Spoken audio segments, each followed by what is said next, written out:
let's get right into Jimmy Kimmel's interview with President Biden last night. A lot of misinformation there, Dagen. We just heard a clip from the president saying we have the fastest growing economy in the world, even though we all know we are in a contraction and we're likely in a recession right now. Your reaction?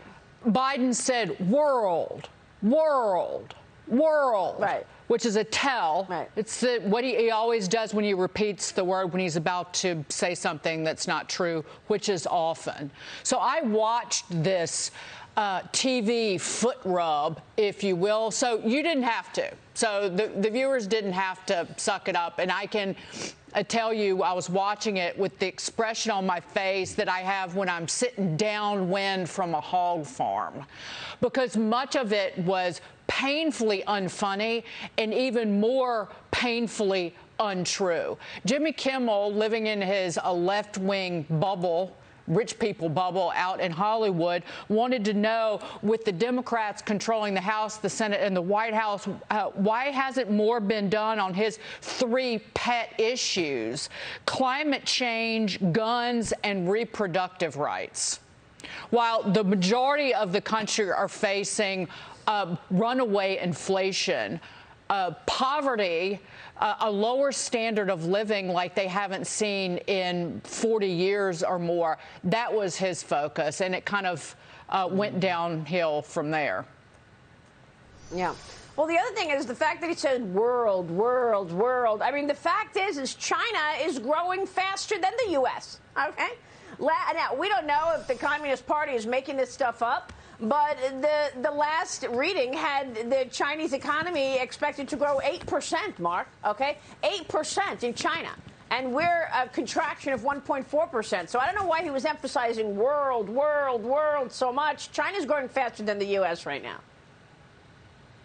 Yeah, I mean, he's a guy who loves to take a victory lap whenever he gets an opportunity, even if he doesn't deserve it, which he obviously doesn't deserve, because we don't have the fastest growing economy in the world. It's obvious we're contracting. It's obvious inflation is starting to beat up the consumer. It's starting to beat up business owners. You know, but this entire interview, to Dagen's point, it was just incredibly awkward. I mean, from the moment Joe Biden walked out there, you know, the salute and the finger point, it was just very strange. But, you know, look, obviously, this was a safe bet for President Biden. Perfect platform for him, right. An easy layup.